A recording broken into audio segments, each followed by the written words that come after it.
नमस्कार, अपना उत्तर प्रदेश लेकर मैं हूं आपके साथ संदीप निरंजन सरकार। सीएम योगी ने बसंत पंचमी की बधाई दी है। प्रदेश वासियों को बधाई दी और शुभकामनाएं दी। बसंत पंचमी मां सरस्वती के प्राकट्य का दिन है, कहना है सीएम योगी आदित्यनाथ का। साथ उन्होंने कहा कि विद्या, बुद्धि, ज्ञान, कला और संगीत की देवी है मां सरस्वती।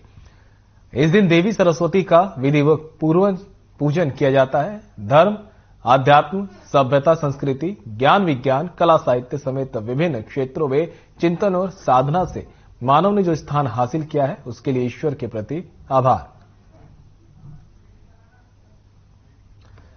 तो सीएम योगी ने बसंत पंचमी की बधाई दी है और प्रदेशवासियों को शुभकामनाएं भी दी। साथ ही लिखा कि सीएम ने कहा, बसंत पंचमी मां सरस्वती के प्राकट्य का दिन है। विद्या, बुद्धि, ज्ञान, कला और संगीत की देवी है मां सरस्वती। इस दिन देवी सरस्वती का विधिवत पूजन किया जाता है। अर्ध, आध्यात्म, धर्म, सभ्यता, संस्कृति, ज्ञान, विज्ञान, कला, साहित्य समेत विभिन्न क्षेत्रों में चिंतन और साधना से मानव ने जो स्थान हासिल किया है, उसके लिए ईश्वर के प्रति आभार।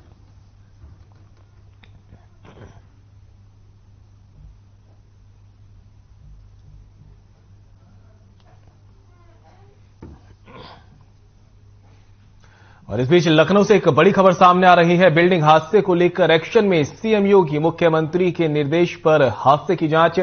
3 सदस्यीय जांच समिति का किया गठन। जिम्मेदार लोगों को किया जाएगा चिन्हित। 1 सप्ताह के भीतर देनी होगी रिपोर्ट। तो लखनऊ से इस वक्त की बड़ी खबर आपको बता रहे हैं, जहां पर बिल्डिंग हादसे को लेकर एक्शन में सीएम योगी नजर आए। मुख्यमंत्री के निर्देश पर हादसे की जांच 3 सदस्यीय जांच समिति का गठन किया गया है। जिम्मेदार लोगों को किया जाएगा चिन्हित। 1 सप्ताह के भीतर देनी होगी रिपोर्ट। तो लखनऊ से इस वक्त की बड़ी खबर आपको बता दें, जहां पर बिल्डिंग हादसे को लेकर अब सीएम योगी भी एक्शन में नजर आ रहे हैं। मुख्यमंत्री के निर्देश पर अब हादसे की जांच की जाएगी। 3 सदस्यीय जांच समिति का गठन किया गया। जिम्मेदार लोगों को किया जाएगा चिन्हित। 1 सप्ताह के भीतर ये रिपोर्ट देनी होगी।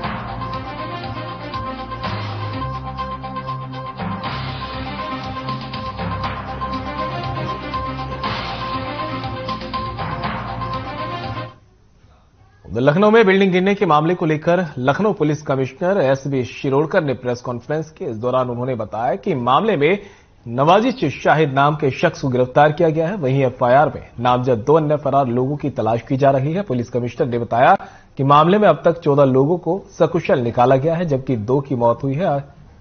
अब बड़ी पोकलैंड मशीन से मलबा हटाया जा रहा है। मलबा हटाने का काम 24 घंटे चलेगा। अब मलबे में किसी के दबे होने की आशंका नहीं। पुलिस कमिश्नर ने कहा कि रेस्क्यू में अभी 24 से 36 घंटे और लगेंगे। वहीं इस मामले में नामजद 2 आरोपियों की तलाश में लखनऊ पुलिस की 5 टीमें लगाई गई हैं। वहीं नवाजिश को जुडिशियल कस्टडी में लिया गया है और अब पॉकलैंड मशीन के जरिए रेस्क्यू ऑपरेशन चलाया जा रहा है। मलबा हटाते वक्त जो कीमती चीज मिलेगी, उसे परिजनों को वापस कर दिया जाएगा और पुलिस विवेचना में एलडीए के अधिकारियों की भी जांच होगी।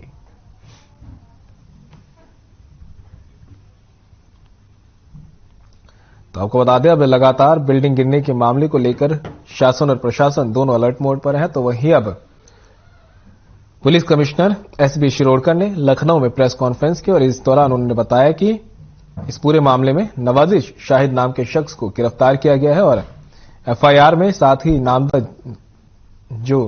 नामजद 2 आरोपी हैं, वो लोग अभी तक फरार हैं, जिनकी तलाश लगातार जारी है। इसी के साथ पुलिस कमिश्नर ने बताया कि मामले में अब तक 14 लोगों को सकुशल बाहर निकाला गया, जबकि 2 लोगों की मौत होगी और रेस्क्यू काम भी यहां पर जारी था। बड़ी मशीनों के जरिए लोगों को निकाला जा रहा था। इस दौरान जो भी कीमती सामान भी अगर मिलेगा तो वो परिजनों को सौंप दिया जाएगा। हमने आपको ये कहा है और डीजीपी साहब ने भी आपको समय समय बताया था कि ये कार्य जो है वो बड़ी संजीदगी से करना पड़ता है, क्योंकि जब लोग अंदर फंसे होते हैं तो आप जल्दबाजी नहीं कर सकते। अभी तक की सूचना के अनुसार अंदर लोगों के फंसे होने की शंका नहीं है, अब लेकिन मलबा हटाना है और उसमें स्ट्रक्चर जो है वो कोलैप्स और भी हो सकता है और वहां जो रेस्क्यू में जो लोग लगे हुए हैं उनको भी खतरा ना हो। तो वो एक तरीके से साइंटिफिक तरीके से वो होता है मलबे को हटाने का काम। तो 24 से 36 घंटे लगने की संभावना है, जिसमें जो वैल्यूएबल्स होंगे उसको निकाला जाएगा और जो रेस्क्यूअर है उनको भी खतरा ना हो, इसकी उसमें सावधानी बरतने की आवश्यकता होती है। 3 सदस्यीय समिति इसके स्ट्रक्चरल जो कॉजेस होंगे जिसकी वजह से इस बिल्डिंग का कोलैप्स हुआ है उसमें जाएंगे और जब ये सामने आएगा वो आपको बताया जाएगा। अभी तक की विवेचना से ये संभव नहीं है, पुलिस की विवेचना से ये बताना कि किस तरह से हुआ, क्योंकि ये एक्सपर्ट का काम है और इसीलिए समिति बनाई गई है। कल दिनांक 24 तारीख को जो करीब 6:45 बजे यहाँ बिल्डिंग कोलैप्स हुआ है, उस घटना के परिप्रेक्ष्य में थाना हजरतगंज पर एक अभियोग पंजीकृत किया गया है। 35 क्राइम नंबर है, जिसमें 323, 308, 420, 120B और 7 क्रिमिनल लॉ अमेंडमेंट एक्ट का अभियोग 3 नामजद अभियुक्तों के विरुद्ध कायम हुआ है। एक है मोहम्मद तारिक, दूसरे है नवाजिश शाहिद और तीसरे है फरहद याजदानी। इन तीनों अभियुक्तों में से नवाजिश शाहिद जो है उनकी गिरफ्तारी की गई है। चूंकि इस घटना में 2 महिलाओं की दुर्भाग्यपूर्ण मृत्यु हुई है, इसलिए विवेचना में इस अभियोग को 304 आईपीसी में तरमीम किया गया है और उनको गिरफ्तार करके जुडिशियल कस्टडी में भेजा गया है। अन्य 2 अभियुक्तों की तलाश जारी है और मैं आपके माध्यम से सभी को आश्वस्त करना चाहता हूं कि इस प्रकरण में पूरी गंभीरता से और पूरी सख्ती से कार्रवाई की जाएगी। पुलिस की विवेचना जब होती है तो सभी पहलुओं पे होती है और इसमें अगर कोई इस तरह की लापरवाही पाई जाएगी तो संबंधितों के खिलाफ कार्रवाई होगी, जैसा कि पूर्व में भी जो दुर्घटनाएं हुई है उसमें हुआ है। मैंने अभी आपसे निवेदन किया था कि 3 लोगों को नामजद किया गया है, एक अभियुक्त की गिरफ्तारी हुई है, 2 की गिरफ्तारी के लिए तत्काल कोशिश की जा रही है और हमारी टीमें लगी है। शीघ्र हमें गिरफ्तारी की संभावना है और तत्काल हम गिरफ्तार कर लेंगे। देखिए, हमारी टीमें कल से ही इस पे कार्य कर रही है और मुझे विश्वास है कि हम जल्द से जल्द उनको गिरफ्तार करेंगे। सर, जिस तरह से ठेकेदार और बिल्डर पर मुकदमा हुआ है, क्या एलडीए के अधिकारियों पर कोई कार्रवाई होगी? क्योंकि बिना उनकी सहमति के, बिना उनके वहां पर जब एनडीआरएफ की टीम ने वहां देखने की कोशिश की तो वहां किसी का होना नहीं पाया गया है। इसीलिए आपने देखा होगा कि बड़ी वाली पोकलेन मशीन से अब पूरा मलबा हटाया जाएगा और एक-एक फ्लैट को, एक-एक कोने को देखा जाएगा कि कहीं पर वहां किसी का अस्तित्व तो नहीं है। अब एनडीआरएफ के अधिकारियों का ये कहना है कि ऑलमोस्ट 24 आवर्स या 20 आवर्स होने जा रहे हैं, तो संभावना बहुत कम है कि कोई जीवित हो। इसलिए बड़ी मशीन का प्रयोग करके वहां पर मलबा हटाया जा रहा है और ये कार्य जो है कम से कम 24 घंटे चलेगा। इसके बाद जो महत्वपूर्ण काम हम कर रहे हैं कि वहां पर चूंकि जो परिवार रहते थे उनके वैल्यूएबल्स वहां थे, तो प्रशासन ने यहाँ टीम बनाई हुई है, सभी वैल्यूएबल्स को वहां एकत्रित करके वहां परिवारजनों को सुपुर्द किया जाए। बन चुकी है। आपने देखा होगा कि एक टीम जो है यूपी पुलिस की जो थी, उसने एक अभियुक्त को मेरठ से गिरफ्तार करके यहाँ पर उनको अरेस्ट करके यहाँ लाया था और आज उनको कस्टडी में भेजा जा रहा है।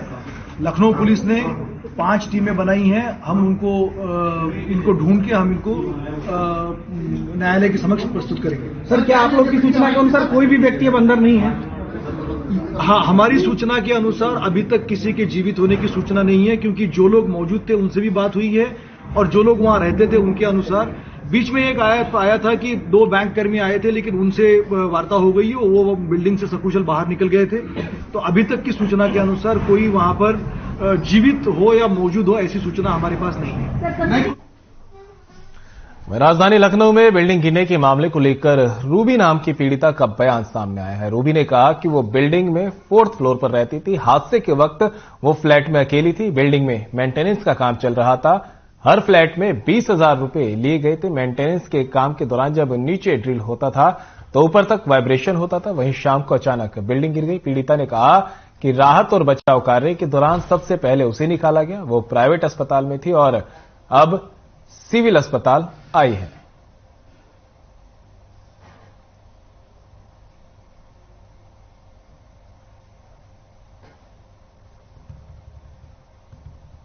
आपने क्या देखा? बस घर पे थे, शाम को तकरीबन बस अपने बिल्डिंग मतलब छत पे 4th फ्लोर पे मेरा घर था। 4th फ्लोर पे जैसे ही बस खड़ी पानी की बोतल लेके अपने आप बिल्डिंग पूरी वाइब्रेट होते होते नीचे गिर गई। उससे पहले कंस्ट्रक्शन का काम हम चल रहा था और पूरा हम लोग तो 20-20 हजार रुपए लिए गए थे ताकि बिल्डिंग मेंटेन हो जाए। तो इस वजह से मेरी बिल्डिंग बहुत पुरानी और अजीब सी, पार्किंग की प्रॉब्लम, हर पानी की प्रॉब्लम, हर चीज की थी। तो 20-20 हजार रुपए लेके सबसे ये हो रहा था कि बिल्डिंग को ठीक किया जाए। तो कहाँ पर ठीक किया जा रहा था बिल्डिंग? नीचे वो, हाँ, तो जब नीचे वो जो मोटी वाली ड्रिल मशीन होती है उससे जो है चेक करने वाली से जब निकाला गया तो हम लोग को 4th फ्लोर पे मतलब वाइब्रेट होता था, बट इतना फील नहीं हुआ। बट जब चौथे इसके बाद से भूकंप आया है, भूकंप आने के बाद कुछ वक्त कुछ नहीं पता चला, शाम में फिर अपने आप धीरे धीरे बिल्डिंग पूरी डाउन। कितने घंटे बाद आप निकली वहां से? कितने घंटे? 1.5 घंटे मेरे ख्याल से सबसे पहले हमें ही निकाला गया है। मेरा 4था फ्लोर था, 4थे फ्लोर की वजह से सबसे पहले किसी ने आवाज दी कोई है, मैंने बोला हाँ, मैं चीख रही थी। तो बहुत देर के बाद, 1.5 घंटे के बाद तोड़ ओड़ के फिर कोई नहीं था, मैं अकेली थी। कल से अभी तक आप कहाँ पे? हाँ, ये एक हॉस्पिटल है, प्राइवेट हॉस्पिटल, वहाँ पे थे।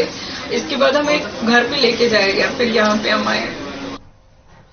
गणतंत्र दिवस को लेकर एसपी देहात और बिजनौर पुलिस फोर्स के साथ नगीना रेलवे स्टेशन सहित कई स्थानों पर चेकिंग अभियान चलाया गया। चेकिंग अभियान के दौरान संदिग्ध वाहनों और व्यक्तियों की चेकिंग भी की गई। साथ ही रेलवे स्टेशनों पर आने जाने वाले यात्रियों के बैग भी चेक किए गए थे। साथ ही संदिग्ध लोगों का वेरिफिकेशन भी किया गया। नगीना कस्बे में एसपी देहात ने पैदल गश्त किया। इस दौरान एसपी ग्रामीण ने बताया कि गणतंत्र दिवस के चलते जिले भर में थाना पुलिस सहित एलआईयू और एएस चेक टीम की ओर से चेकिंग अभियान चलाया गया।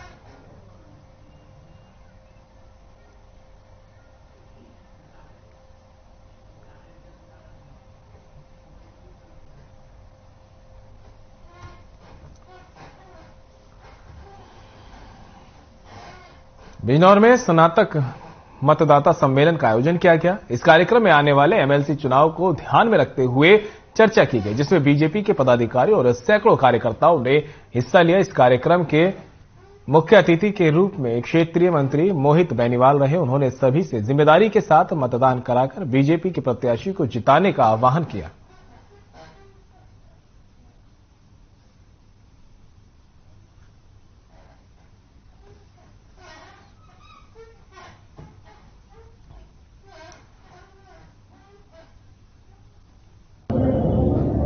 मंत्री जी, आज आपका बिजनौर आना हुआ, इसके बारे में बताइए। विधान परिषद के उत्तर प्रदेश में 5 सीटों का चुनाव है, जिसमें पश्चिम क्षेत्र की एक सीट मुरादाबाद बरेली। यहाँ पर जयपाल सिंह जी हमारे प्रत्याशी हैं। आज पार्टी द्वारा मतदाता सम्मेलन कार्यक्रम में आदि और रखा गया, उसी के निमित्त आना हुआ है मतदाताओं को। गोरखपुर से इस बीच एक बड़ी खबर सामने आ रही है। सीएम योगी ने लगाया जनता दर्शन। जनता दर्शन में फरियादियों को लेकर पहुंचे फरियादी। सीएम ने एक एक करके सबकी सुनी फरियाद, अधिकारियों को निस्तारण के दिए निर्देश। तो इस बीच बड़ी खबर आपको बता रहे हैं गोरखपुर से, जहां पर सीएम योगी ने जनता दर्शन लगाया और जनता दर्शन में फरियाद लेकर पहुंचे फरियादी। सीएम योगी ने सबकी फरियाद को एक एक करके सुना और अधिकारियों को समस्याओं के निस्तारण के निर्देश दिए गए। बता दें कि गोरक्षनाथ मंदिर में सीएम ने ये जनता दर्शन लगाया था। गोरखपुर से इस बीच आपको एक बड़ी खबर बता रहे हैं, जहां पर गोरक्षनाथ मंदिर में मुख्यमंत्री योगी आदित्यनाथ ने जनता दर्शन लगाया और जनता दर्शन में फरियादी अपनी अपनी फरियाद लेकर पहुंचे, जहां पर सीएम ने एक एक करके सबकी फरियाद को सुना और संबंधित अधिकारियों को इन परेशानियों के निस्तारण के आदेश भी दिए गए। तस्वीरें आपके सामने है, ये गोरखपुर के गोरक्षनाथ मंदिर की तस्वीरें हैं, जहां पर सीएम योगी ने जनता दर्शन लगाया और फरियादी अपनी फरियाद लेकर जनता दर्शन में पहुंचे और सभी से सीएम योगी ने एक एक कर उनकी फरियाद को सुना और संबंधित अधिकारियों को निर्देश दिए कि जल्द से जल्द उनकी समस्या का निस्तारण करवाया जाए।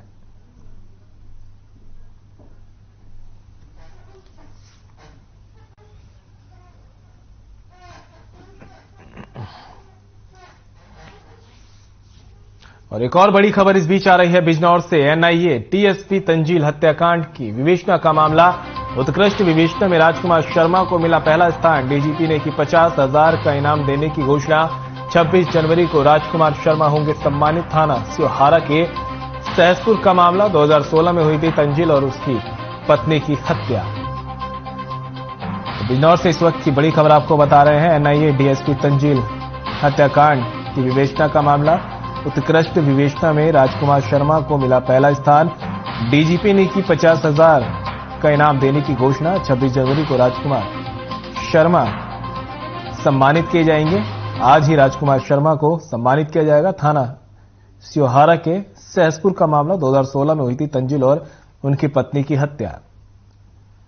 तो बिजनौर से इस वक्त की बड़ी खबर आपको बता रहे हैं, जहां पर एनआईए डीएसपी तंजील हत्याकांड की विवेचना का मामला है और उत्कृष्ट विवेचना में राजकुमार शर्मा को पहला स्थान मिला है। अब आज उन्हें 50,000 का इनाम दिया जाएगा, सम्मानित किया जाएगा। डीजीपी ने इसकी घोषणा की है और थाना स्योहारा के सहसपुर का पूरा मामला है। खबर अमरोहा से है, जहां अलीपुर कला गांव में पड़ोसी गांव के एक युवक को गांव वालों ने तालिबानी सजा दे दी। बताया जा रहा है कि युवक पर चोरी का शक था और जिसकी वजह से उसको ये तालिबानी सजा दी गई। गांव के लोगों ने उसे हाथ पैर बांधकर उसकी जमकर पिटाई की। पिटाई का वीडियो भी अब सोशल मीडिया पर वायरल हुआ है। तो तस्वीरें आप देख सकते हैं अमरोहा की है, जहां पर एक युवक को तालिबानी सजा दी गई है और उसके हाथ पैर बांधकर उसकी पिटाई भी की गई है। वीडियो वायरल हुआ है। अलीपुर कला गांव में पड़ोसी गांव के एक युवक को ग्रामीणों ने पकड़ा और तालिबानी सजा दी। दरअसल ये पूरा मामला चोरी से जुड़ा बताया जा रहा है और युवक पर चोरी का शक था, जिसके चलते उसको हाथ बांधकर पीटा गया।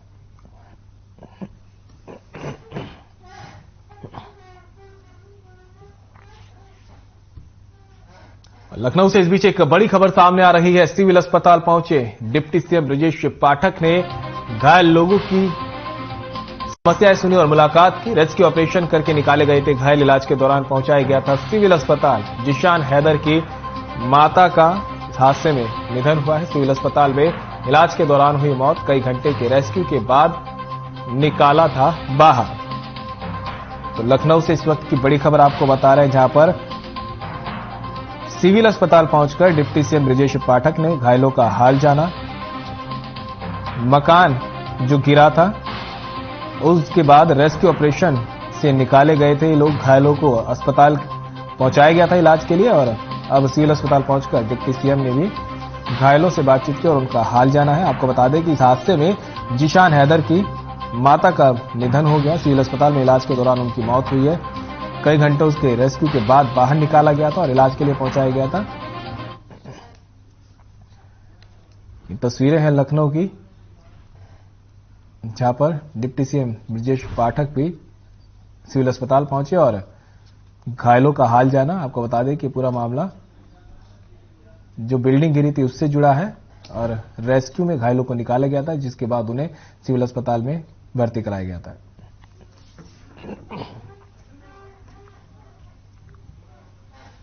खबर लखनऊ से है, जहां 5 मंजिला बिल्डिंग भरभराकर गिर गई। 15 से अधिक लोग मलबे में दबे। मलबे में दबे लोगों को बाहर निकालने की जद्दोजहद लगातार जारी है। रेस्क्यू ऑपरेशन जारी है। वहीं डीजीपी डीएस चौहान ने बताया कि रेस्क्यू ऑपरेशन किया जा रहा है। साथ ही बताया कि मलबे में फंसे 5 लोगों से परिजनों की मोबाइल पर बात हो रही है।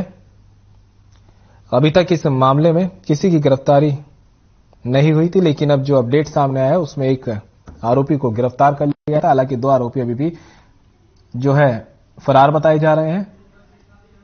अभी तक कुल 3 लेयर काटी गई थी। साथ ही बताया कि 2 और लोगों को ट्रेस किया गया है।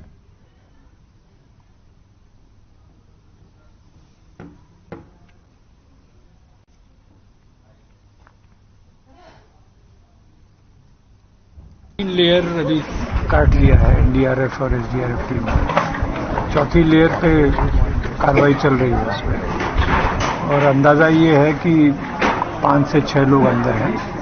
अभी मोबाइल फोन से अपने परिजन से बात भी कर रहे हैं और अभी एक ने बीच में आवाज़ दी तो हमारे जवान को आवाज़ सुनाई भी दिया है। इसमें एक छिद्र करके ऑक्सीजन सप्लाई भी अंदर दे दी है ताकि ऑक्सीजन की कमी न हो। लगातार अभी चल रहा है। थोड़ा प्रोग्रेस स्लो है क्योंकि जो बिल्डिंग जिस तरह से कोलैप्स हुई है, एक लेयर के ऊपर एक लेयर फिर चलती चली गई है। और कन्नौज से इस बीच एक बड़ी खबर सामने आ रही है। इत्र कारखाने में फटी स्टीम डेक, देर रात हुए हादसे में एक की मौत, तो कारखाना मालिक के बेटे समेत 3 घायल। पूर्व चेयरमैन हाजी रईस का है इत्र कारखाना। तो कन्नौज से इस वक्त की बड़ी खबर आप तक पहुंचा रहे हैं, जहां पर इत्र कारखाने में फटी स्टीम डेक, देर रात हुए हादसे में एक की मौत, कारखाना मालिक के बेटे समेत 3 घायल। पूर्व चेयरमैन हाजी रईस का है इत्र कारखाना। सदर कोतवाली क्षेत्र के हाजीगंज में है स्थित। सूचना पर पहुंची पुलिस जांच में जुटी। कन्नौज से इस वक्त की बड़ी खबर से आपको रूबरू करा रहे हैं, जहां पर इत्र कारखाने में स्टीम डेक फट गई है और इस मामले में हादसे में एक की मौत हो गई है। कारखाना मालिक के बेटे समेत 3 लोग घायल हैं। बता दें कि पूर्व चेयरमैन हाजी रईस का इत्र कारखाना बताया जा रहा है, जो सदर कोतवाली क्षेत्र के हाजीगंज में स्थित है। पूरे मामले की सूचना पुलिस को दी गई, जिसके बाद पुलिस मौके पर पहुंची और अब आगे की जांच में जुट गई है।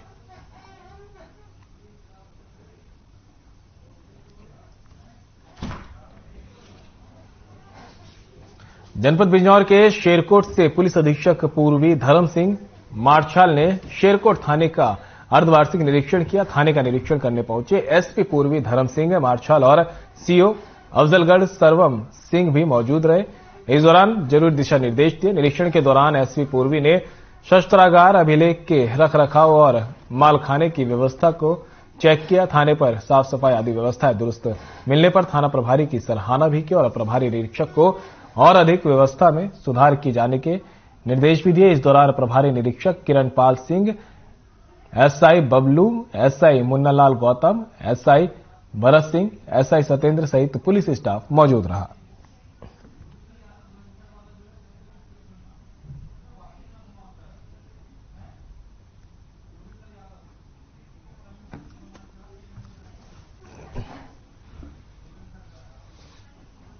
और अमरोहा से इस बीच एक बड़ी खबर सामने आ रही है। टेम्पो चालकों में चले लात घूस से सवारी बैठाने को लेकर हुआ विवाद, मारपीट का वीडियो हुआ वायरल। वीडियो वायरल होते ही पुलिस जांच में जुटी। गजरौला थाना क्षेत्र का यह पूरा मामला बताया जा रहा है। अमरोहा से इस वक्त की बड़ी खबर से आपको रूबरू करा रहे हैं। टेम्पो चालकों में चले लात घूस से सवारी बैठाने को लेकर हुआ विवाद, मारपीट का वीडियो हुआ वायरल।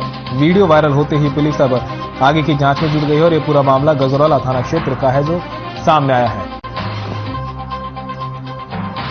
अमरोहा से इस वक्त की बड़ी खबर आपको बता रहे हैं। टेम्पो चालकों में लात घूसे चले हैं। गजरौला थाना क्षेत्र का मामला है, जहां पर सवारी बैठाने को लेकर विवाद हुआ था और इसके बाद में तस्वीर आप देख सकते हैं किस तरह से सवारी बैठाने को लेकर विवाद हुआ और टेम्पो चालकों में लात घूसे चले। जमकर यहां पर हाई वोल्टेज ड्रामा हुआ। लोगों ने छुड़ाने की कोशिश भी की, लेकिन दोनों ही पूरे तेज में थे, एक दूसरे को छोड़ने को भी तैयार नहीं थे। और देख सकते हैं किस तरह से जो है तस्वीर अब सामने आई है और सवारियों को बैठाने पर विवाद हुआ है। अब ये वीडियो किसी ने बना लिया था, जो अब सामने आया है और अब ये तेजी से वायरल भी हो रहा है।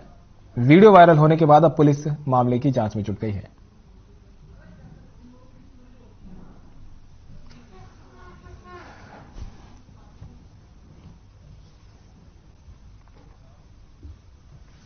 और फिलहाल अपना उत्तर प्रदेश में मेरे साथ इतना ही, दीजिए इजाजत, नमस्कार।